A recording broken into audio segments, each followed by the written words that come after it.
Welcome to Unbreakable Latina.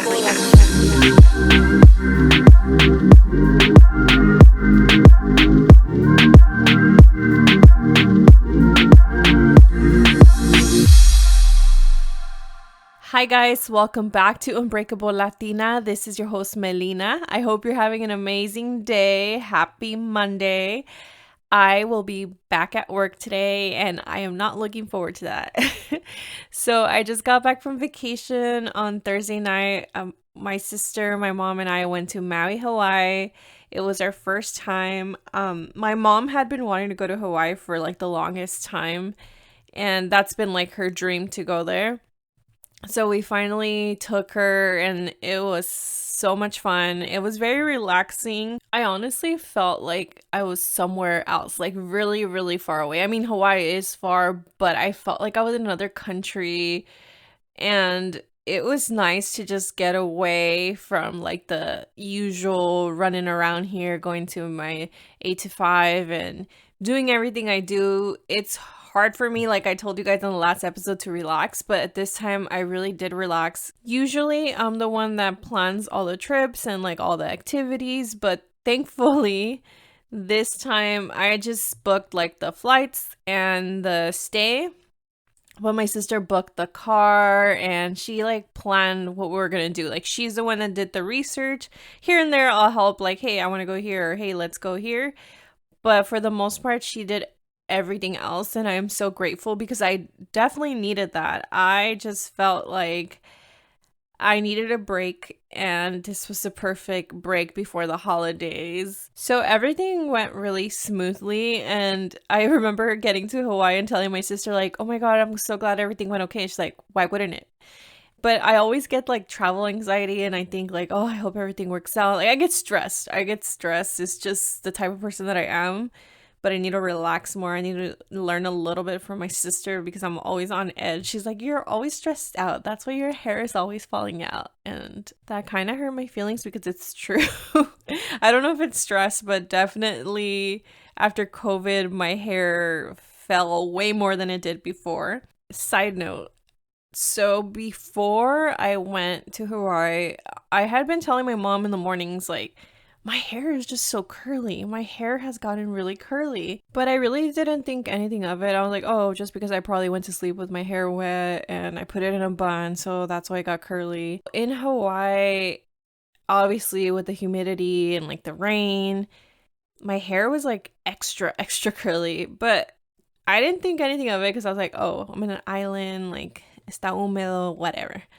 I got home and I washed my hair and I just let it air dry. And again, like, I'm talking about un rizo, like a curl. And I looked in the mirror, I was like, this is not me. Who is this girl in the mirror?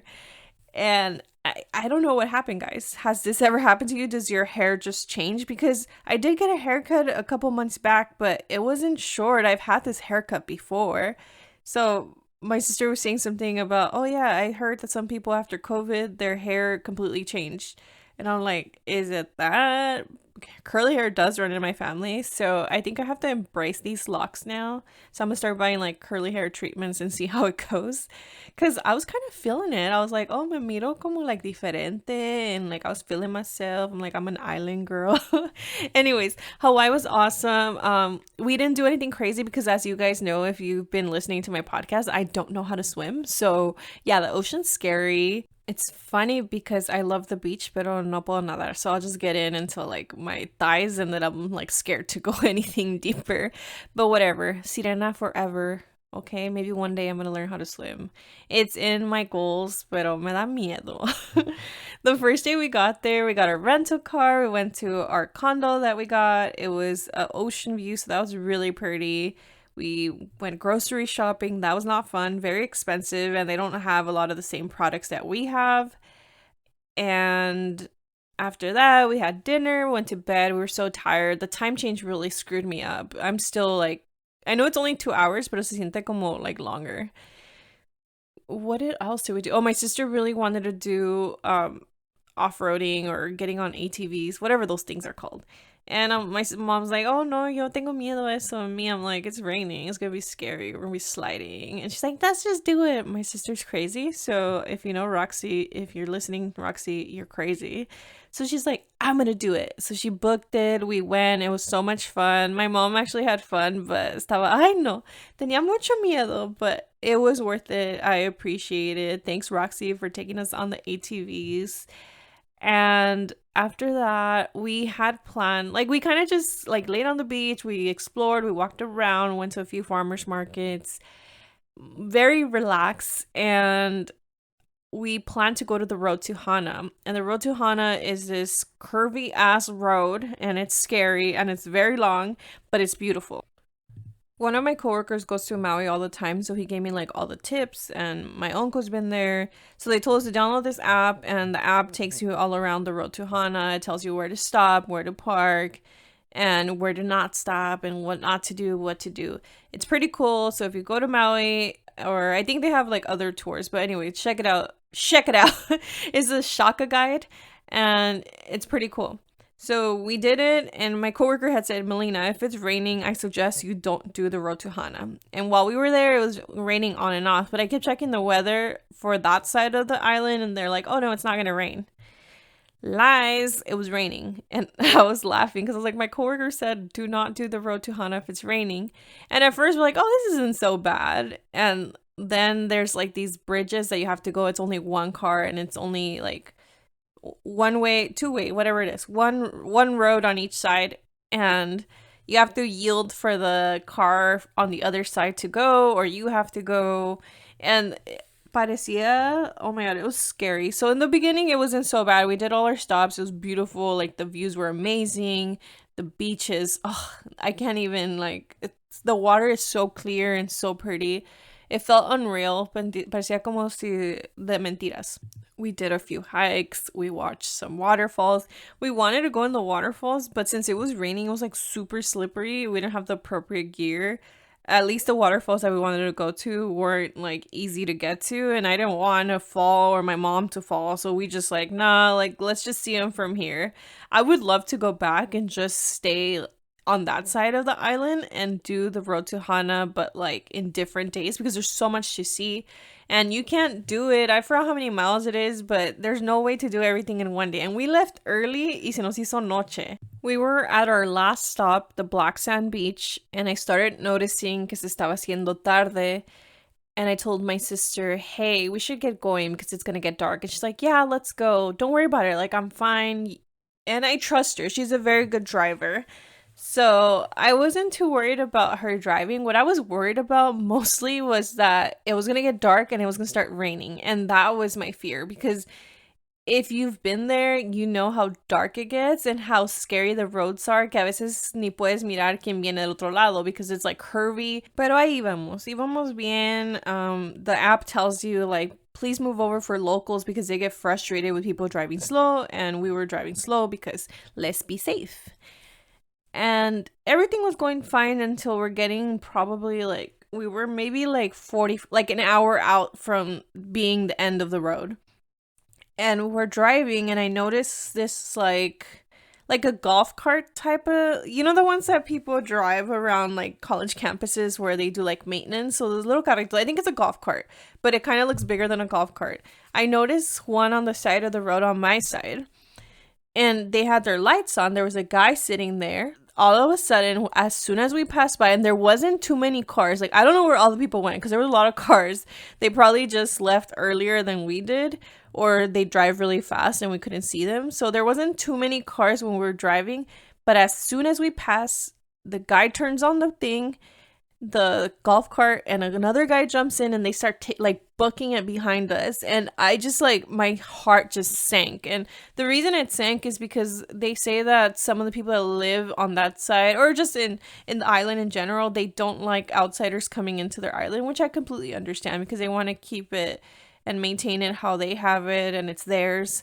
I understand that, but just this fear in me, just like, I just like felt gross in my stomach, and I was like, oh my god, like I'm not gonna say anything because I don't want to scare my sister that's driving, and I don't want to scare my mom because she's gonna panic, But I just had a bad feeling about it. So I kind of got like really scared, and I was just like, oh God, please. Like, please don't let anything happen to us. Like, I'm like, what if they like kidnap us? What if they just like run us off the road? They rob us, they leave us here.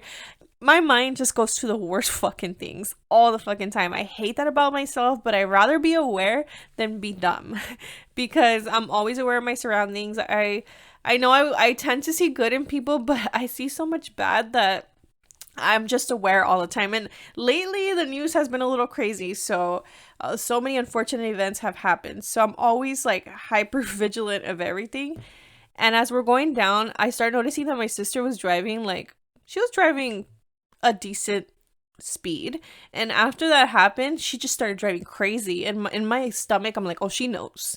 And I was telling my sister, do you think we could have like twin telepathy? Because I swear, I don't know if it's like a sister thing, but we'll show up wearing the same thing, we'll order the same thing, we don't even talk about it, and like show up wearing the same thing, or like, hey, I went here, oh, I did that too.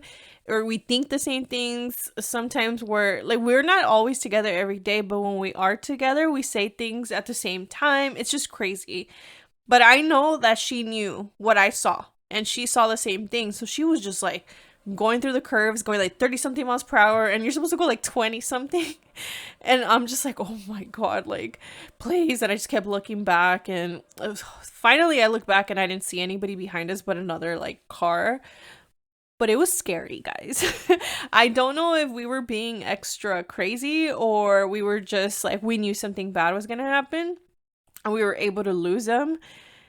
But it was scary. It was very scary. And after that, like, once we got lower, and she's like, oh my God, did you see those guys that jumped in the golf cart? And I'm like, yeah, is that why you're going fast? She's like, yeah. She's like, I panicked. I was just like, oh my God, what am I going to do? I have to lose them. And my mom's like, ¿Qué pasó? My mom wasn't even aware what was happening. But I was like, oh my God, that's so crazy. I was like, I didn't want to say anything because I don't want to freak you guys out. She's like, I didn't want to say anything because I didn't want to freak you out. And I told her, I noticed when you started driving that you definitely saw what I saw. But we made it safe. It was such a long day. We woke up like at 7 and didn't get back to the condo like till like 10 or 11. It's so worth it, but definitely if you're not someone that likes to drive, don't do it. And just make sure that you plan. We didn't even stop at every stop and we still ran out of time. So make sure you plan ahead and see exactly what you want to see. It was so worth it. A little scary, but worth it. I would never drive there. Definitely always would be a passenger. And if you go to Hawaii, you must do a luau. We did the luau. It was so pretty. My mom loved it. She was like hula dancing the whole way back to the condo. I don't know if it's like her or the drinks that she had at the all-you-can-drink luau. But all in all, it was an amazing trip. I'm so glad that my sister and I were able to do this for my mom and just making memories. I'm kind of sad that this is the last vacation that I will be taking this year, I think. I got back home Friday because Thursday night we got to LAX pretty late and I stayed at my sister's house. And by the time we got home on Friday, it was like 2. So I just did a bunch of laundry, I unpacked, and just got my life together. And then yesterday, Saturday, I planned to record, pero no tenía ganas. I was just binge watching Winter House. If you guys watch Winter House, oh my God, the drama. Please let me know if you watch it because I didn't like it, Summer House or Winter House at first, but the tea is good. I just like reality trash TV. It's so bad, but so good. I also watched the Vanessa Guillen documentary and it was truly heartbreaking and I was shocked. I didn't know the details of the story, but now I do. And I couldn't believe everything that Vanessa and her family went through and have been through because it's truly heartbreaking. And I was so amazed at how strong her mom, her sisters, her dad have been in advocating for Vanessa, for justice, for that bill to pass. And it just goes to show that if you don't stay quiet, someone eventually is going to listen to you. And just the fact that her sister just took it upon herself to make it her mission to keep fighting for this bill to pass was amazing to see. And unfortunately, it took this tragedy for something to change. But the power of speaking up, I have no words. I was really, really proud of the family and how strong they are, and I'm so sorry for their loss because it's just such a heartbreaking story. Just thinking about it just like brings me to tears, and my condolences to her family, and may Vanessa rest in peace. On this week's episode, I wanted to talk about the unhappy holidays. Everyone always says happy holidays, and you're supposed to be cheery, and you're supposed to be happy, and the snow was falling, and people are singing Christmas carols, and everything for the holidays is so perfect, glamorized, Hallmark. It's gonna be like a Hallmark movie. And the reality is that the holidays are very difficult for many people. And by many people, I am one of those many people. From what I can remember as a kid, I love the holidays because my family would get together. We'd get together at my grandma's house, my mom's side of the family, and it was everybody, like all my cousins, all my uncles, aunts. And as a kid, I don't think you know of any drama going on. So you're just like ready for Santa to come and the toys and the tamales and the buñuelos and everything. And Thanksgiving, the same thing, the turkey, even though I hate turkey. I don't hate it. I just don't care for it, but I love the sides. And just everything is perfect when you're not aware of all the drama that surrounds your family. As I grew older and I was more observant and just I don't even remember when the holidays were ruined for me, but I do recall a lot of the times that I've had like bad holidays. And I hate to be such a Debbie Downer. My mom calls me the Grinch because I'm like, whatever. I don't really care for Christmas. I don't really care for the holidays. Although I do like it. I think about it back when I was a kid and I'm like, oh, Christmas was so cool. But once I became like a teenager and I started noticing like the family not getting together and just drama, and this person doesn't want to come because this person doesn't like this person, and my dad had a huge part of why I hated the holidays so much because he would always cause problems and just be grumpy. And just like I'd be excited for the holidays, getting my outfit ready for the sala, and then all of a sudden, like my mom and dad would start bickering over something dumb. And then everybody starts arguing and it just becomes, and then you get to your tios or your tia's house and everybody's grumpy and they hate each other and you just have like a bad attitude. So although I love doing like Christmas things and going to the snow and seeing Christmas lights, Christmas is always associated with negativity for me, and that's sad. But I kind of have been trying the last few years to change that attitude because I I'm a little grumpy bitch when the holidays come because it makes me sad that like my family doesn't talk anymore because of stupid crap. I'm sure you guys have those family members that all of a sudden your family just keeps getting smaller and smaller and smaller. And you think of like, oh, it used to be so cool when everybody used to get along, and when I was a kid, nothing was bad and everything was good, and now everything sucks. So I've had this like negative attitude towards the holidays for a long time. So I have a hate-love relationship with the holidays. And I'm not the only person that feels that way. There's always drama with people's families, like at work. We share stuff and come to realize that everybody has these issues. Everybody has them. So for the past few years, I've tried to have a better attitude about the holidays and just make new traditions, and we have. In my family now, we do pajamas on Christmas Eve, and I think it's so fun to just everybody be matching. It's so corny, but I like it. And we do games, and we try to make new traditions. And what I'm trying to say is that just because you have this memory of having good times at holidays, but now you had a falling out with your brother, your sister, your aunt, your uncle, mom, dad, it's okay to make new traditions. Growing up like Latino, Hispanic, you have these traditions que van a hacer los tamales a esta hora, and then everybody's in the kitchen, everybody's stressed out. My mom like our side of that family, they used to do tamales on the same day of Christmas Eve when they would celebrate. So they would do them in the morning, and I'm like, that's chaotic. So what we do now is we make the tamales like 2 weeks ahead of time. We all get together on a Saturday or Sunday before Christmas Eve, and we make the tamales.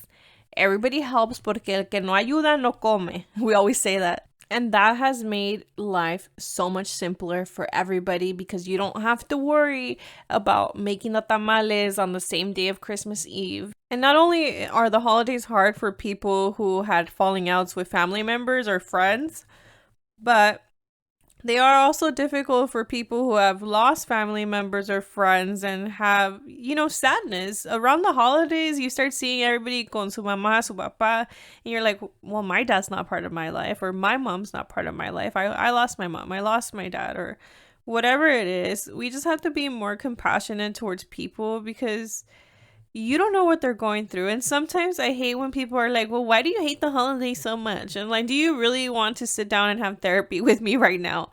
You just be understanding. Make sure that, the holidays are really hard for a lot of people, especially people who suffer with mental health problems like depression, anxiety. And we just need to take a step back and let those people, like if you see your prima going to a room, don't judge her. She might need a breather. Maybe she's too much for her, or your primo, or they go out for a walk to smoke a little pot. I'm just kidding.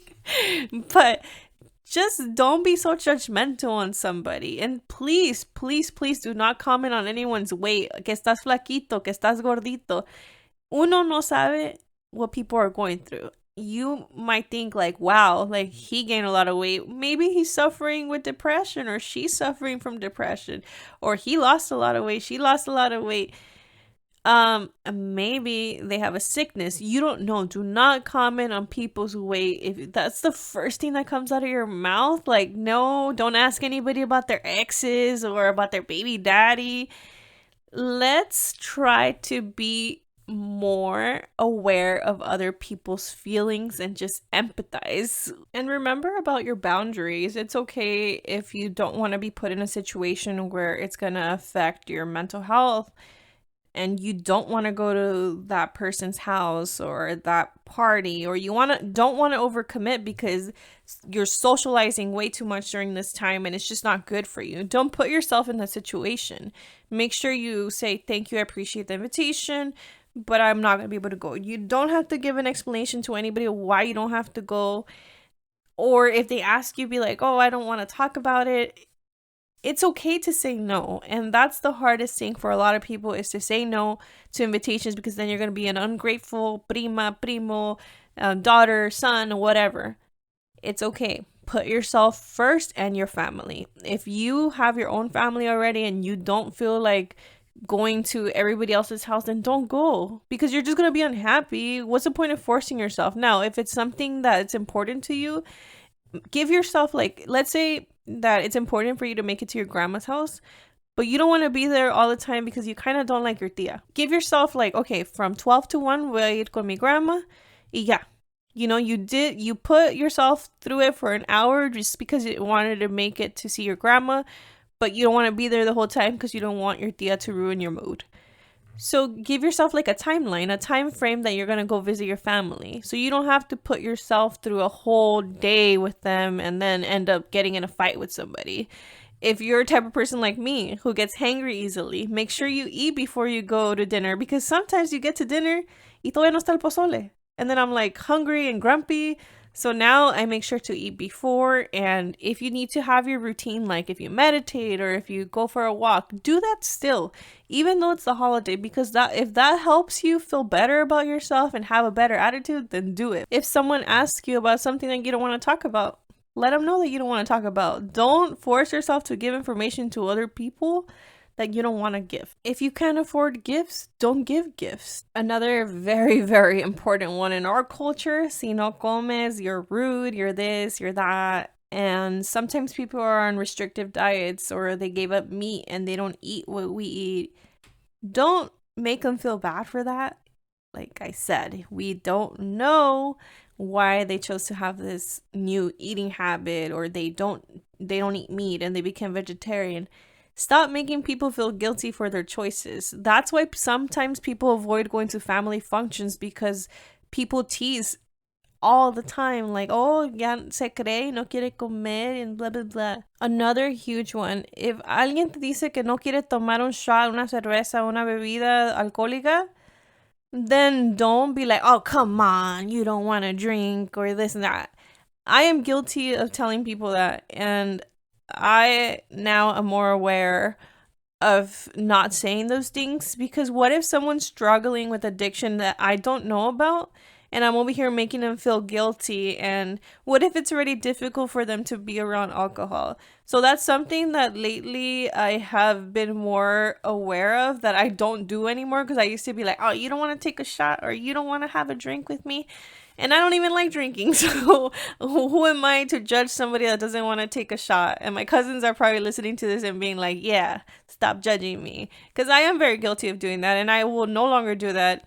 Lately, I've also learned, like, when people take days off at work, oh, nice, lucky you. I said that to somebody the other day. They're like, oh, not that lucky. I have to take my mom to chemo.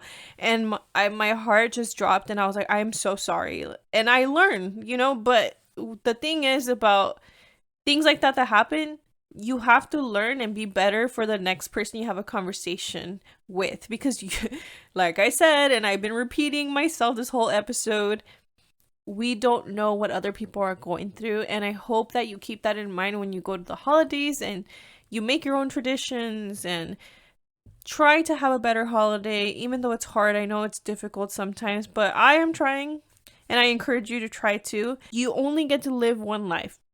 You only get to have time. Time is precious, and no one can give that back to you. So make sure you spend it wisely, and you spend it with people that make you happy, not people that make you sad. Don't forget to be patient and kind to people who are working during the holiday season, to be there to get our groceries and do our Target runs and our Christmas shopping, Black Friday shopping. I hope you guys have an amazing Thanksgiving week. Don't forget to rate, review, and subscribe. Follow me on Instagram and TikTok at Unbreakable Latina, on Twitter at Latina Podcast. Subscribe to YouTube, and I will be doing a Black Friday sale on my website, so stay tuned for that. And I will announce that on Instagram. And if you don't have Instagram, then go ahead and go to the website on Black Friday, and you can place your order to gift yourself or gift someone you know that listens to the podcast one a tote bag. I have a few shirts left and some stickers. I hope you guys have an amazing day, and talk to you soon. Bye.